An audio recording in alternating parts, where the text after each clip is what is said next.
Hi, James. Hi, Barbara. How are Hello. we? How are you? I'm all right. I'm all right. Good, good. So lovely to see you. I'm loving the beard. Yeah, you see, that's one of the perks of lockdown. I've gone. Let's just grow a beard and see what happens. Oh, that's So amazing. I can't bother to trim it twice a week as normal. It's like try and look somewhat presentable for these types of things. But then we'll wait and see what happens as and when lockdown is fully lifted. I'll see what I go with. I'm 100% with you. I've been using a lot less makeup than I have, Yeah. and it's great because I don't have to spend that much money on it. So, yeah. There you go. You see all these positives coming out of this time, and Absolutely. So, speaking of, how has your lockdown experience been from a personal viewpoint, professional? yeah. So I think from a personal standpoint, it's been okay. It's been nice. I spent 10 weeks now with my wife every day, which is lovely. We got a new puppy called Betsy. Yeah, little labradoodle, little miniature labradoodle. I'm not sure how mini she's going to be, but she's supposed to be a miniature labradoodle.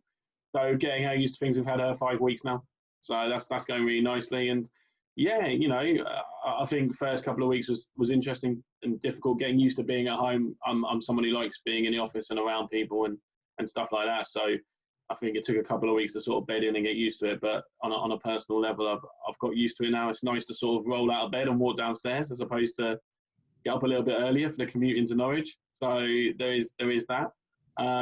Professionally, yeah, it's also been good. It's had its ups and its downs. I think when we started it, we weren't really in a place as a business. We didn't have laptops or anything like that, so we had to Oh, very wow. much quickly adjust. Yeah. But thankfully, we were helped out by Breakwater IT, and they provided us some laptops in very quick time. And with Andy, our head of operations, sorting us all out working from home, that was great. And then from there, we've all adjusted our own little way, really. The people that you thought were going to love it haven't, and the ones that you thought would hate it have loved it. I think that's always the way it is. Sadly, like everyone, I say sadly, but like everyone, we had to furlough some people, which we have done.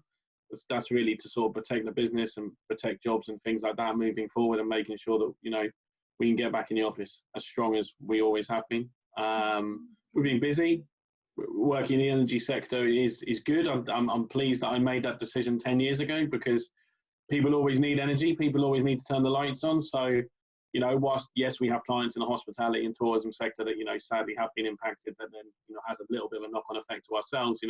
We're also quite fortunate that we work with a lot of property, and we work with the education sector and things like that, where whilst impacted slightly, it's allowed our business to carry on as normal. And whilst no doubt we have been and we will continue to be impacted in a certain way, we should still come out of this in quite strong position, and hopefully still allow ourselves to continue growing going into 2021.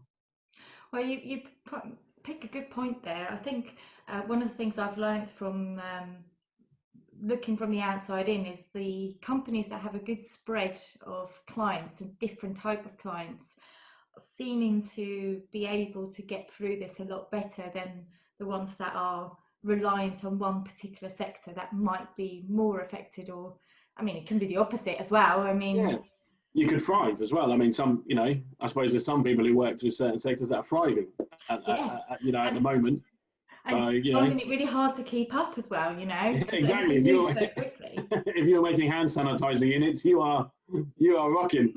But yeah, this is a great point. And yeah, for us, I suppose for us, we've always wanted to work with everybody and anybody. No one's too big, no one's too small. And due to the spread of clients that we've had, that's definitely been a positive for us and allowed us to keep going. And like I say, remain in a fairly strong position, all things considered, and allow us to make sure that we're in a good place coming out of this whenever that may be.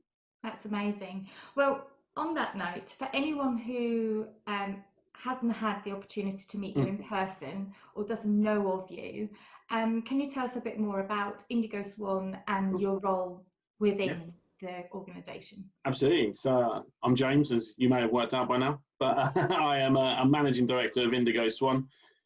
Been with Indigo Swan pretty much since the beginning. So for the last, just celebrated my 10-year anniversary. Well, that 10 years has flown by. Indigo Swan are energy consultants, stroke brokers. I think some people say brokers are a dirty word, but let's not beat around the bush. I would always say 25% of what we do is very much brokering, trying to find our clients a good deal. 75% of it is that aftercare service and looking after their energy needs, trying to help them make better business decisions when it comes to their energy. We deal with numerous queries, meter installations, insights, analysis of their data, etc. And, for a lot of businesses, they just don't have time to look into all that sort of stuff. So, that's where we come in. We all almost, we say we're pretty much an outsourced energy department, for your manufacturers, your property managers, your schools and things like that. So that's very much what our service is. I've been lucky enough to have most jobs at Indigo Swan in the last 10 years, which is, set me up well for being managing director now. I'm doing things during lockdown that I haven't done for years, which is which is interesting. You're rolling up your sleeves again. I know, yeah, absolutely. I'm not sure how my colleagues feel about it, but a bit of this here and a bit of this there, stuff that I haven't done for a little while, but it's been good. And it's as a leader and as managing director of the company, for me, I've got to lead from the front and be happy to do whatever I can do to help the company get through this period of time. And if that's working with clients that I haven't spoken to for a while, if that's doing pricing, if that's working a query, then that's what I need to do. Main focus for me is making sure that the guys are all good. That's something I'm very passionate about anyway, before when we were in the office, but it's given me an opportunity to really, I suppose, think about my leadership style and what I do as a leader and how I help people remotely now. And, we've got pretty much around just over half the team working still and, checking in with them and seeing how they're getting on, helping them with their workloads. But just as importantly, and something I stress to a lot of people, is how are the guys that are on furlough getting on? We're in a fortunate position that we're paying our staff 100% still. So, the guys that are furloughed are getting 100%. So they're getting paid, which is good. But at the same time, due to the culture that's been created from day one, people want to be contributing. They want to be chipping in and getting their hands dirty and stuff like that. And, at the moment, that opportunity is not necessarily there for all of them. So, for me, it's making sure I'm checking with them as well and how are they getting on and how are they spending their time, if they're doing some studying, which some are, which is lovely, are they doing that? How are they getting on with that? What's the benefit of them to as a person, and what may be the benefits when they go Swan in the long run? We've got loads of people doing DIY, and it's great to see, how they're getting on, and we have pictures coming through of how people have improved their gardens or how they've painted a wall or, they've put some shelves up, whatever it might be, just people doing lots of different projects. And so for me, yeah, checking in with the furlough guys is obviously just as important, if not more important, certainly, because they've gone from working every day to now what could be, by the time we get back to normal, 3 to 4 months of not doing any work. And that's a long time. And there needs to be the element of care then of understanding that, just as much as the guys that are working, being tired and making sure they're having regular breaks and stuff, but also make sure that the furlough guys, as and when we do return to work and as and when they do, which hopefully won't be too long, they're well supported and they're eased in gradually, because don't shock them. Well, exactly, because for all of us, with unlikely, and I hope never again to have 3 to 4 months where you haven't got to worry about financials because you're getting paid, but at the same time you ain't got to do any work.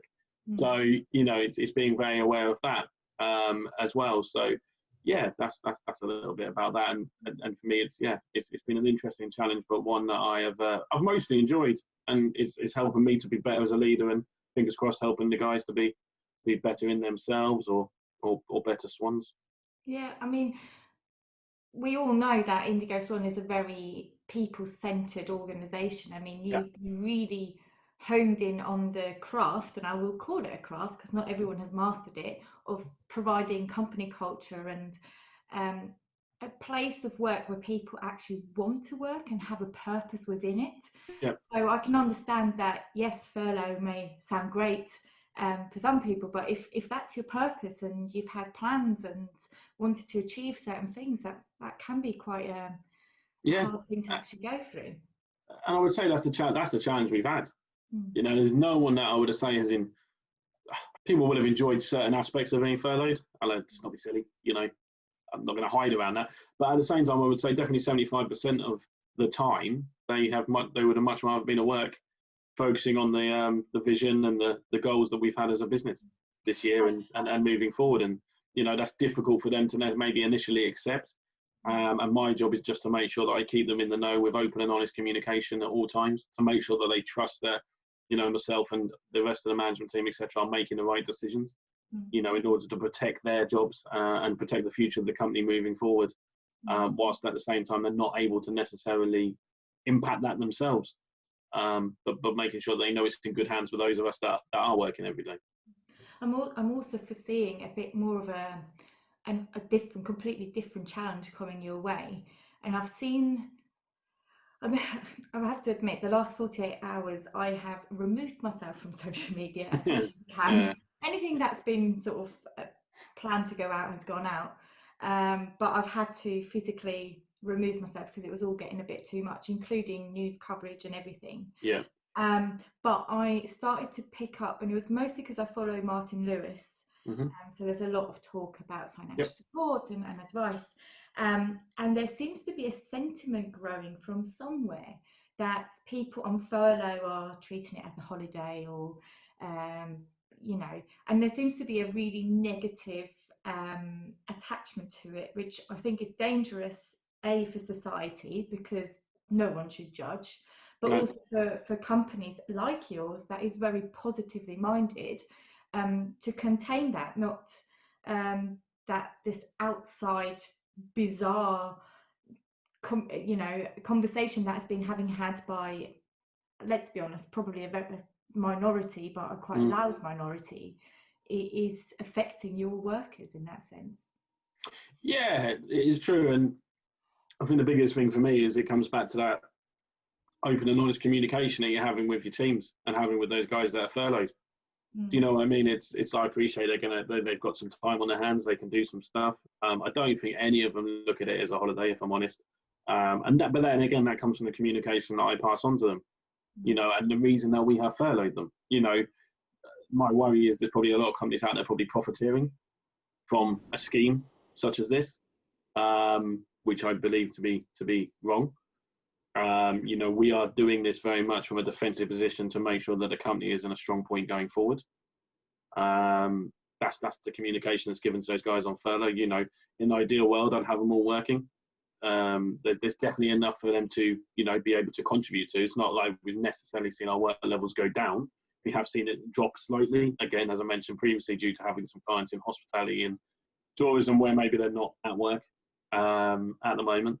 But yeah, it's getting that communication clear and saying, yeah, okay, you have got some time to yourselves, you know, but what can we do to help you use that wisely? You know, and whilst, yes, okay, there will be some people that look at it as a holiday. For me, it's a case of what can I do to hopefully motivate and encourage the guys that we've got on furlough to spend this time as wisely as they possibly can. And if that is studying, so Alex, who does our new business, who people will have come across before, you know, he's been studying, he's been doing some leadership courses online. He was recently promoted before, not that far before lockdown, to line managing, and you know there was some stuff we wanted to do together, which obviously we haven't had the chance to do. But he's used this time to go away and learn, and you know brush up on some skills and things like that, and theory, so that when we do get back to the office, you know he's had an opportunity to got some stuff to put into practice. And on the flip side, you know there are people have got a long list of jobs around the house they needed to get done, and they're getting them done. Yeah, but it's staying productive, isn't it? It's keeping your mind working. I think that's the thing for me, because if you switch off for 3 to 4 months and do nothing, you're going to really struggle to get back to being a productive person you were maybe before this time.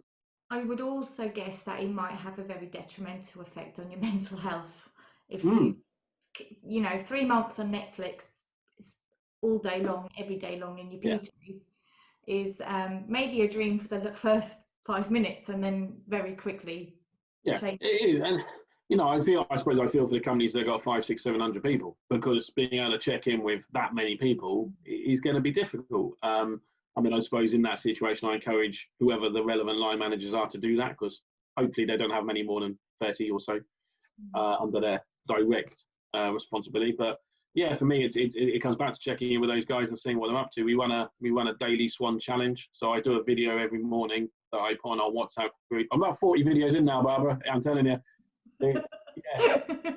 Always positive every morning, regardless how tired I am or hungover. Sometimes I am. It's always positive. And then we have a challenge every day, and then some of them, you know, some of them will be quite simple. Some of them will be going find a photo of this or find a photo of that, or this, etc. You know, we've somehow managed to do nearly 40 unique challenges. I'm not going to lie, I'm struggling. So if anyone wants to send me some ideas, please do. But it's been great, and it's a nice way of getting the furlough guys engaged daily. And it's a great way of checking in on them, making sure they're okay and they're proactively doing something and they're contributing. Like say, the guys that are working won't necessarily take part every day, and the guys that are furloughed won't necessarily take part every day. But for the most part, they'll take part a couple of times, 2 to 3 times a week, which is lovely. We don't have our drinks cart Friday or virtual drinks cart Friday at 4 o'clock, where the majority again of the furlough guys come to, and we can check in. And as much as we can update them on what's happened in the world of work for that week, they can very much update us on what their week has been like. And it's a great opportunity for me to see if there's any red flags. It's a great opportunity for me to be able to say, well, hang on, that sounds like that person maybe hasn't done a huge amount this week. That's someone that next week definitely I need to check in with one-to-one. I'm very fortunate to have 2 great line managers, and Amy and Tom, who help me with that. But it's an opportunity for us to go, right, okay, this person maybe is struggling a little bit. They're maybe not doing a lot. Can we do something about that? And what can we do to encourage they do a little bit more? Thankfully, we haven't had too many issues with that sort of thing. But part of me thinks that's because we put these things in place very early into lockdown to make sure that those red flags were spotted early, and we did something about it as soon as possible. That's incredible. Well, I don't think I even need to ask what you've learned from this experience, because pretty much covered that. A lot. So let me ask you a completely different question, completely changing the topic. A few months ago now, probably a month ago, everyone in the media was talking about the bookshelf and what's on people's bookshelves. So I've been asking the good eggs, what are your recommendations to either that shaped you or something that you're engaged with? Yeah, of course. Look, you see, it's even ready. Look, I've even got a bookshelf ready. I didn't even know you asked that question. But I'll pick 2 because it makes most sense. You'll also notice I have like a mini toy store behind me. But that's the child in me still. So yeah, firstly, and I talked about this a lot, Radical Candor. I recommend highly. That's probably the book that changed, or shaped me, probably not changed, but shaped me the most in what I do, by a lady called Kim Scott. It's all about caring about your staff on a personal level and then challenging directly. And if you've got that good personal connection with somebody, how having those awkward conversations and really challenging them to be the best version of themselves becomes just that little bit easier. And not so much easier, but more effective. If you've got a good relationship with someone, sitting down and going, do you know what, that just wasn't that great, was it? That wasn't brilliant. There's other words I could use, but for the purposes of this interview, that's where we'll stop. But but because you've got a relationship with them, you're really able to have a bigger impact on them, and they're really able to, go away and become the best versions of themselves. Like I said, I came across a video by Kim years ago, and she then went on to write this book, and for me, it just solidified everything that I think I tried to do in my leadership journey, and then just gave me additional tips and hints. I was able to, I suppose, hone my craft, as you mentioned earlier, to be even better. So that's something historical that I would say has shaped me. I'll definitely add that to my reading list, because you'd mentioned it before. But obviously, in my line of work, I don't lead very much because I don't have teams. But when I do is when I'm on site for very short amount of times. So I in the event setting, I'm thrown into very extreme environments over the course of maybe 6 days, having to pull something quite big off.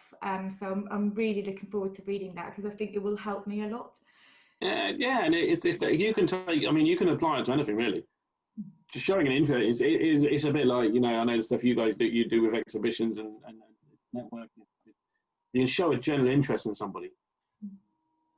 Then going and having to maybe have a little bit more of a challenging conversation will just become naturally a bit easier and a bit more impactful. So it's one I always recommend, and I talk about it a lot, and I can't recommend it highly enough.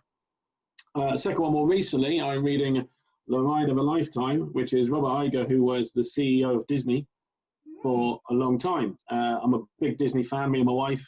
Sadly, we were meant to go to Florida, so we didn't go because lockdown happened. But hey ho, we will hopefully go next year. But the subtitle of this is Lessons in Creative Leadership. And I think never has there been a time before that we've needed to be more creative as leaders. you know, we're all too familiar, we're all too used to being face to face and in the same room with somebody and our ears hearing everything that's going on. You know, you can't see and you can't hear everything that's going on anymore. So you need to be creative. You need to do things that, like I said earlier, will raise red flags that you maybe didn't normally do. You need to come up with ways to empower your team and get full engagement in ways that you wouldn't normally do. And reading Robert's book it's been a great insight into Disney, first and foremost, which I have really enjoyed. There's been a wonderful insight into his leadership style and the challenges that he's overcome. And you know, the book starts with, on one hand, on one day he opened the Shanghai Disney, which was a huge milestone for him as CEO of Disney. But on that same day, a small child was fatally injured by an alligator in Florida, at Disney in Florida. So, you know, on one hand, he's got the best thing that he's ever achieved, and on the other hand, he's got the worst thing he's ever achieved, all in the same day. And, you know, I suppose lockdown's in a way a bit like that sometimes.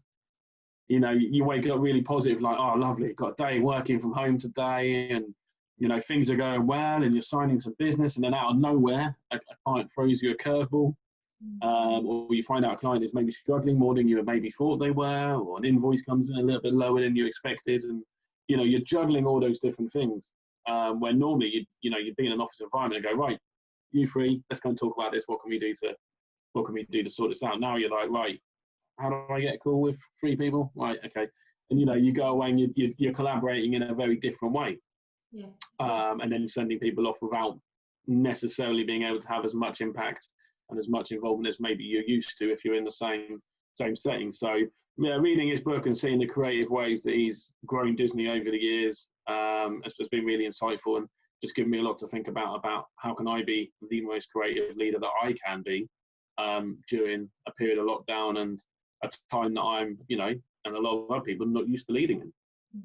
So yeah, they're the 2 that I would recommend. On that note, are you thinking, because obviously we don't know what the government guidance is going to be yet for offices and going back, so I guess this is more of a theoretic question, but do you think Indigo Swan is looking in adapting a more flexible working environment in terms of working, or did you already do that before? Or well, I guess no, not. Do you know what? No, and you know, we're so forward thinking in so many ways.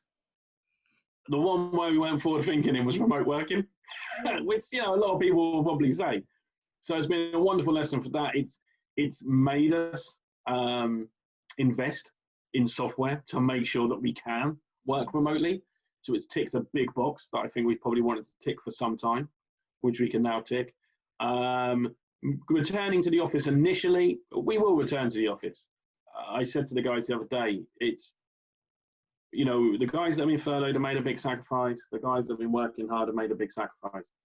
I wouldn't want to go and spend any money kitting out our office with screens, you know, hundreds of hand sanitizer units, all the other bits and pieces you would have to do in order to make it safe at this moment in time, because that would just be, it would be disrespectful to the sacrifices everybody's made just by going and spending the money to do that.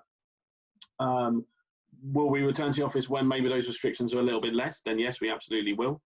You know, as a company, at the same time, we don't all want to sit in an office wearing a mask at the moment. No, you know, there's that part of it as well.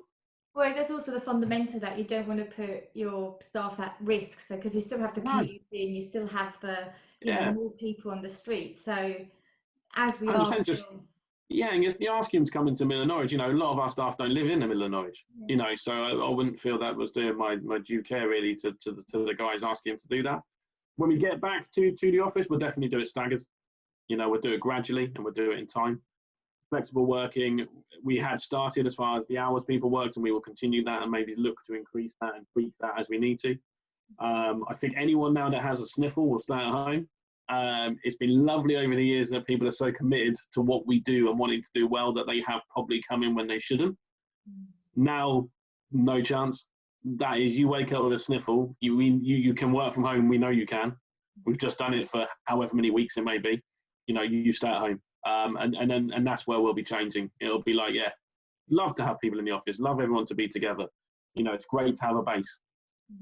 But moving forward, it'll just be making sure that anybody who doesn't feel great or anything like that definitely works from home. We'll probably stagger hours a little bit more. lunch breaks, all this sort of stuff, just to make sure that in the communal areas at the same time, we're not, overrun with people. People aren't on top of each other. So yeah, definitely lots to learn from it, and we'll definitely tweak it accordingly. Yeah, health and safety, Yeah, for so many years, we've all been going, oh, bloody health and safety, another form. yeah. But actually, it's really important.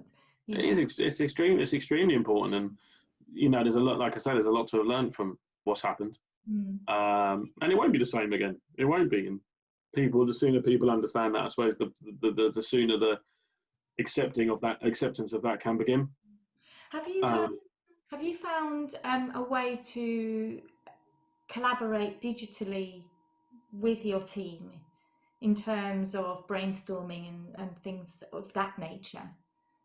Yeah, so I suppose, I mean, Microsoft, we tend to use Microsoft Teams ourselves, Zoom, etc. It's funny, I was saying to someone the other day, I had a social distancing meetup with somebody, and it was somebody that worked with us, and it was the first time I'd seen this person in like 9 weeks. But I spoke to them most days in this form. So then when I saw them, it wasn't actually that impactful. It wasn't as impactful as I thought it was going to be. Because the longer you do this, the more it's like you're with someone in the same room, just sitting over the other side of a table. Well, and also it's weird when you do see someone in person, you have to go, yeah, you can't touch, can you? So it's like, when we're back giving everyone hugs, that'll be very different. Yeah. But at this moment in time, it wasn't as impactful, because I think this has become I think a lot of people become quite comfortable with this. It's quite draining, Zoom calls and things like that. It can be quite draining, and your concentration is needed probably a lot more than it is if you're vibing off people's energy in person. But we've definitely been able to collaborate in that way, and we do a lot of that. Again, on Teams, can you actually write on it and the other person will see what you're writing? Is it the same? Yeah, so Teams has an element where you have the chat rooms, much like a Slack, and then you have the video element of it.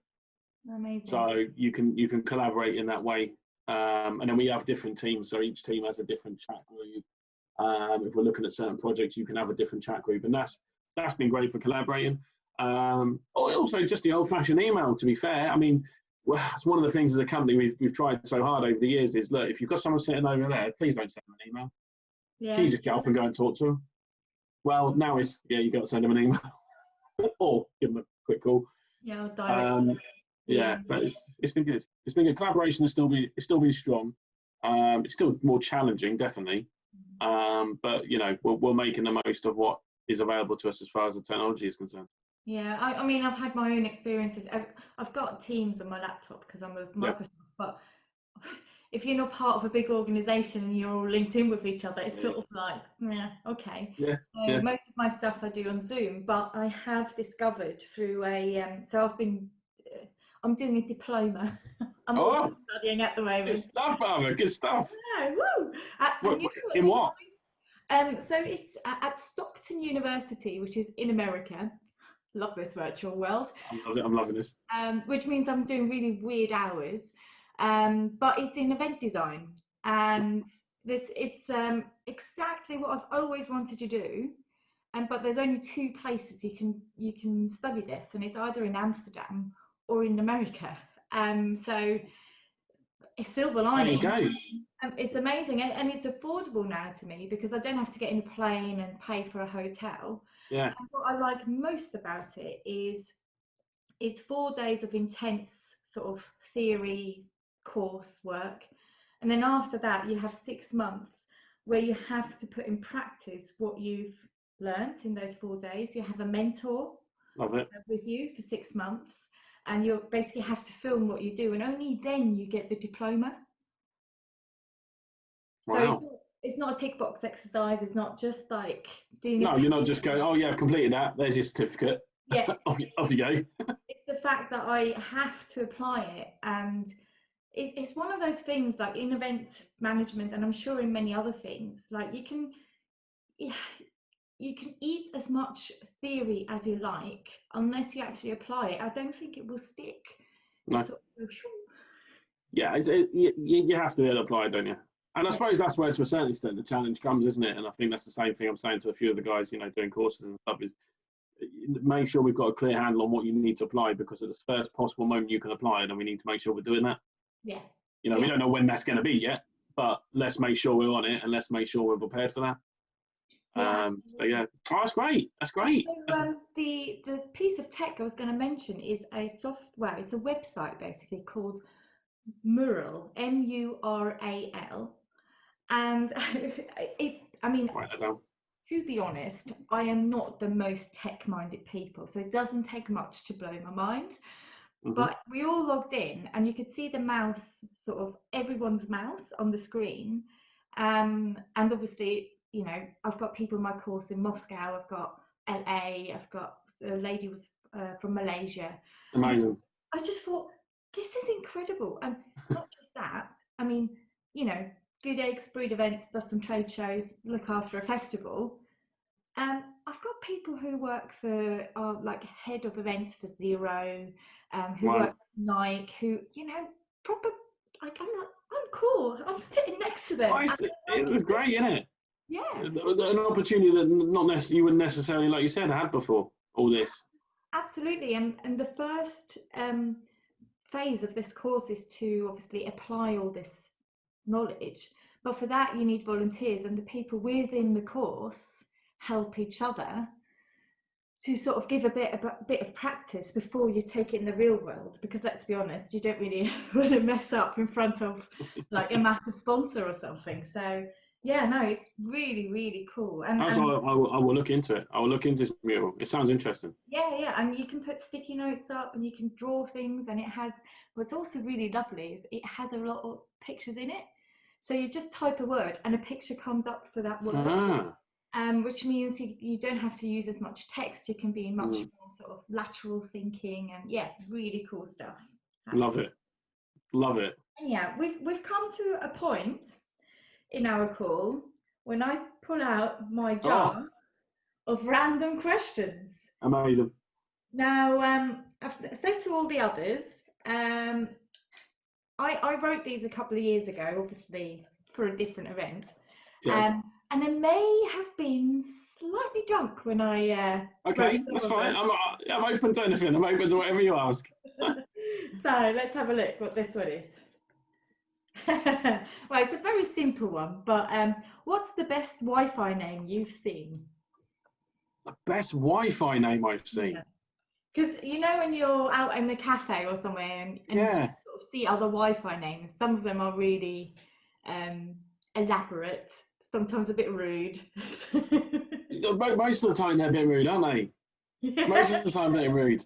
I think the best one I've seen, and to be fair, it's probably before lockdown, if I'm honest, but we'll go with it.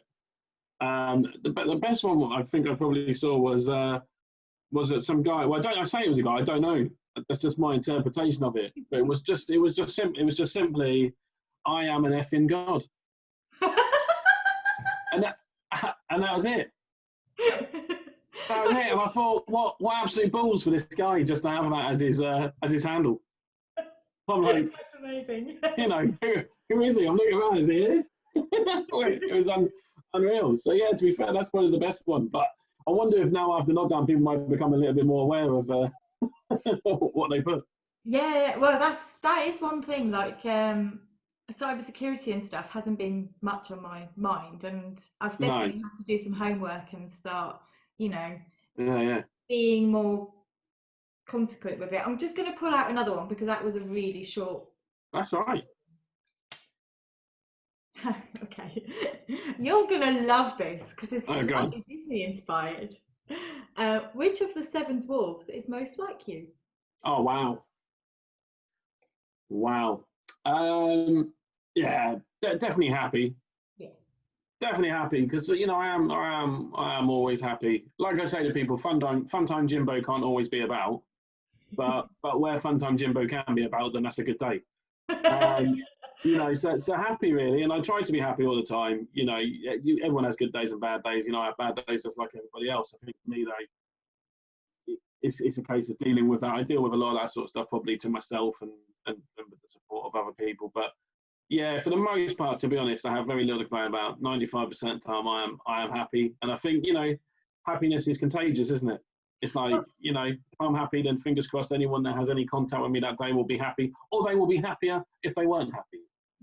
I think that's the thing. If I can just make them a little bit happier, then that's just as good. So yeah, I would say the Seven Dwarfs. Great question and amazing, as we just taught Disney. Yeah, So, definitely happy. when you say, do you say Fun Jimbo? What was that? Fun time Jimbo. Fun Time Jimbo. I cannot wait to Mm. meet Fun Time Jimbo.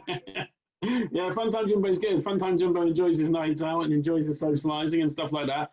But then Funtime Jimbo is, I suppose, that's how I try to portray myself in the office and things like that as well. And it's difficult, and I think I suppose there's a certain lesson from this as well. Is you have to be careful with it because it becomes an expectation. And I would say, where maybe going back to what's happening at the moment, Funtime Jimbo don't wake up every morning at the moment because I don't have that energy to vibe off other people. You know, I will have worse days maybe than I had before lockdown. I will feel more tired. I will feel more lethargic. You know, because I'm not really leaving the house much. You know, apart from time to time. But that's okay. Not being Funtime Jimbo all the time is okay. Yeah. And if anything, I'm lucky that I've got such a supportive network of colleagues and friends that probably have said to me before that, you know, it is okay if Funtime Jimbo is not always about. It's just how I like to be. But it's just having an acceptance that it's not always possible, and that is also okay. Yeah, well, I love that. And I hope that in the not too far future, Yes. we are able to see. Oh, shit. Okay. It just went whoop. Funtime Jimbo. Yeah, Fun Time Jimbo. Well, at some point, see, we don't do editing on this vlog. This is going to be awful. Yeah, but I love this. You see, this is now a highlight. It was so clear, and then it just went bling. Anyhow, in the far future, now we're going to have Fun Time Jimbo with a glass of cocktail and giving us the raves. Absolutely, 100%. Barbara, as soon as this lockdown is done, I'll tell you, I'll probably be running to the office. Amazing. I'll be running to the office. So yeah, no, I can't wait. And like I say, you know, at the same time, it's still important. Let's spread as much cheer as we can virtually at the moment, isn't it? Exactly. You know, do these calls with a smile on your face. You know, try and spread a positive message. And if we can do that, then, and that helps one person have a bit of a better day, then, you know, I suppose I've done my job as a friend, a colleague, or a family member. You know, and I know that will be reciprocated to me at some point in time when I'm having a tough time. So, yeah, that's it, isn't it? Spread the happiness. Well done. Well, on that note, thank you so much. Barbara, you're welcome. We'll see you soon. See you soon. Bye. Bye.